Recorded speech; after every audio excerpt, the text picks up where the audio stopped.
able to even dream, oh yeah, we'll be launching my record on the Today Show. Can I be honest with you? Yes. I didn't give a about the Today Show. Right. I didn't give a about the Rolling Stones magazine. All I cared about was the Source magazine. Yes. And my motherfuckers in the streets banging my Okay. Jimmy Iovine tells a story all the time about him fighting to get me on the Rolling Stone. And I told him, what is that, a rock group? And he was like, nah, you need to be on the Rolling Stone magazine. I'm like, I don't read that, and none of my people read that. So the day I went to go shoot it, I did my own hair to show him that I was rebellious. So, what does it say about the evolution of hip hop that it was then, you didn't know, you didn't care about Rolling Stone or Today Show, and now you are launching your record right now, you know, on the most widely seen medium, morning television? Well, it's a business now. Before it was a show. That's why it's called show business. That's right. And that's why I'm the king of show business, because I know how to do the show and I get the business. So when God's looking at all the little souls waiting to come through, how did they pick you and say, this guy, he's gonna be one of the artistic chosen? It's the upbringing. It's all about the time that you put into creating that spirit of being in that musical vein. As a kid, I loved music. I always danced to it, partied to it, studied it, sung it. So when I was finally able to, you know, to jump out of my own lane and create my own music, it was definitely gonna be original, and it was gonna be something that was throwback to those people who I listened to as a kid. Do you think that hip hop has a particular responsibility in popular culture because it is a more singular voice than just rock and roll, which is a little more widespread? Well, I think hip hop's main focus is music and to make people feel good and to unite people. And that's what it's been doing for years. Hip hop enabled me to have fans that didn't come from where I came from, didn't grow up like I grew up, wasn't the same color as me. And for them to say that you raised me and your music was a part of my life and my growth. And I'm looking at these people, they don't look nothing like me. But my music is just like them.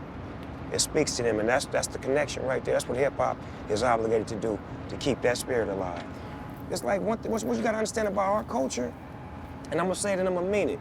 You speak for all black people right now. No, I'm not speaking for all black people. So what I'm just speaking. culture? I'm speaking on the culture that I come from, which enhances the world nowadays because we make the world fly.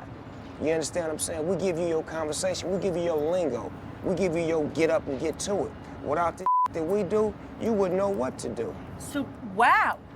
Real. So you feel like if hip hop hadn't gotten big on the scene, white people would not have anything to feel cool about? No, I didn't say that. I said we, as a culture, make it cool for y'all to do what we do. So you're sharers? No, we givers. You're givers? We've been giving. Y'all used to take. Now we giving you game that you used to take for free, and now we showing you how to make the game go. Yeah, you're charging us for it. Yeah, you motherfucking right we charging you for it. That's why so many black millionaires in the world nowadays. Get used to it. This is what we do. This is what we do. We're on the stoop, baby. We getting to understand it right now. This is communication between two people right. who grew up in the same era who just trying to find some understanding. I keep it all together. It's integration, no segregation. I come up from an era of love, peace, and happiness and tranquility. See, this is the cat with the dog. You know, sometimes cats and dogs, they quarrel and they scratch and they claw, but they get a nice understanding. They rub each other, and it's just a love thing. Cat and the dog, baby, only on the stoop, baby. Don't go away, Jenny is off the block.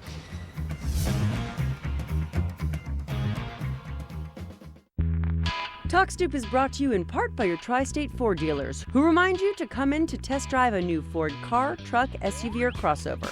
You'll discover why Ford is the total package. You can always shop online at tristateford.com. The Ford Free Ride is on.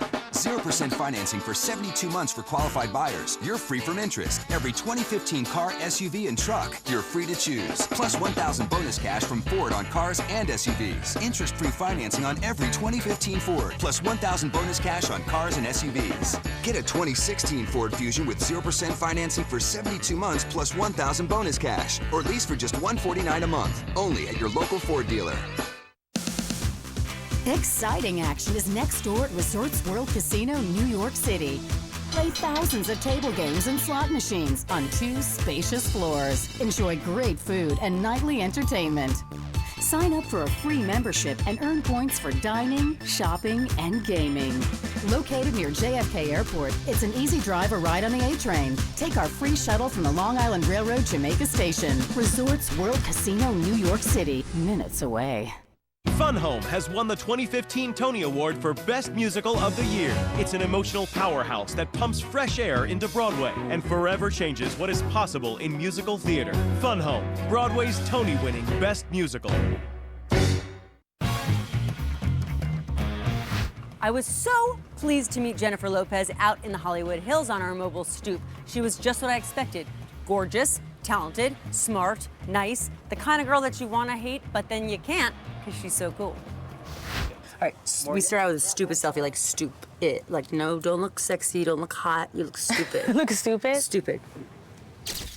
I'm sure in your day, you're not used to going out and just acting like an idiot. Like, you probably can't do that so much I don't anymore. know. Acting is a little bit...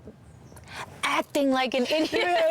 Playing make-believe all the time is, you know, could be considered kind of dumb. Do you feel like, as a grown-up mom, professional, that you're acting like you're putting it on? I never can wrap my head around that I'm the mom. Right? I'm like, somebody should be in charge around here. Yeah, when's the mom gonna come? Yeah. Okay, those are kids. They're mine. You know, Right. it's just like all of it's really, really surreal. Does everybody feel like a fraud like that? I don't know. I don't think of it as a fraud. I just think like life creeps up on you, and all of a sudden you're like, you're in a different spot than you were used to being in. You got Totally. comfortable somewhere, and then you got comfortable at 16, and then all of a sudden you're 36.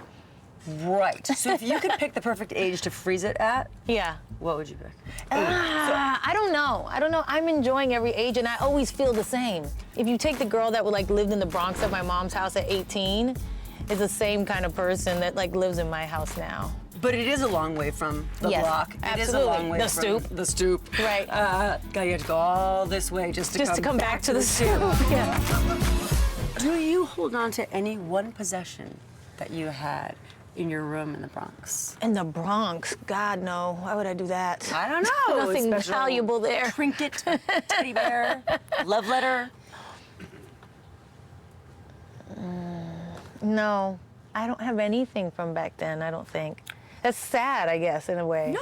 No, I don't necessarily believe in living in the past. Some people do. Some people really love to live in they the hold past. on to things. Like, I wish I would have had a diary from that time. You know what I mean? And see, what I was Yeah. thinking when I was younger. Well, hopefully see how far you've come. Yeah. Do you keep a journal for your kids? No, I have a journal now, and just for my own kind of inner work, trying to grow, trying to get better all the time. Is it helping? It does. It Really? actually really does. Because you get it out, or because when you see it in black and white, you think, oh, it's not so bad? Well, things that you just occur to you, you know what I mean? And then when you go back and you go, remember that you made that realization that day. Don't forget about that one. What's the biggest thing you've learned recently that you've been able to hold on to and it's made things better? I think just this whole period of my life in the past, probably 5 years, 3 to 5 years, I really realized that you have to love yourself first. And my focus has always been on in relationships and stuff, on the other person and loving them and how great I could love them. And I never realized, oh, you gotta love yourself first Wait, before you're you a person can love somebody else, really in a good way, in a healthy way. There's a certain value you have to have. I'm a person, I deserve to be treated a certain way. And when you really love yourself and care about yourself and cherish yourself and give yourself that worth, you don't allow people to treat you in any other way except that is loving and healthy and how you would treat them. It's such an interesting quandary because I think we should all feel that way. Yeah. And yet, if I were to say to you, Jennifer Lopez, I am awesome. I have a really good business going. I'm a great mom. Yeah. I'm fit. Yeah. You'd be like, what a conceited bitch. Right, and that's the thing. It's hard. It's not easy for a person like me in my position and how people kind of look, being in the public eye, to, kind of raise that flag and tell that message, because you will get ridiculed. But the truth is, I think it has so much value and something that I think all women and men should feel and understand and embrace. Yes, I understand that that's a funny message coming from me. I love myself so much. I'm so fabulous. I'm so wonderful. It's not that. It's much deeper than that. I wrote about it in my book, and even in the HBO documentary we did about the tour. You know, I used the tour as a backdrop, but during that time, you know, I did learn so much about myself and did realize all these patterns I had, and that was kind of the big thing that came out of it for me. That, and that you survive things. It feels like closing a whole chapter in my life. Writing a book, doing a documentary, saying how you feel and what you're learning, what's the need there to share that with everybody? I think is the whole nature of being an artist is that you are trying to express your feelings. You are trying to share some type of message. I think at the end of the day, I feel not as an artist, not that it's my responsibility to share every intimate detail of my life in a tabloid sort of way, but it is my responsibility to share my experiences and my lessons through my art. And you are? Noah. All right, Jenny from the block, let's talk about your new movie, The Boy Next Door. Now, this is not only a film that you have starred in, but you're producing as well. Yes. Tell me what attracted you to this really twisted subject. It's super twisted, but it was the basis of it, the beginning of it, the character, who she was super believable. And then this boy moves in next door, and it winds up changing her life forever. And huge roller coaster ride ensues. Well, I know, everyone's making such a big deal of this sex scene that you had with this younger boy, and I think, what's the big deal? I don't know. I mean, everyone wants to talk Just about it. another day at the office for me. Hello! Anything else you want to let us know on your days at the office? I'm good. Mwah. Thank you so much. Thank you for coming very on this, much. Stu. Absolutely. Awesome. Yeah, look, we took it into the nighttime. That's how we roll. We got crunk. Up next, Gracie's boyfriend, Jason Biggs. Talk Stoop is sponsored in part by Resort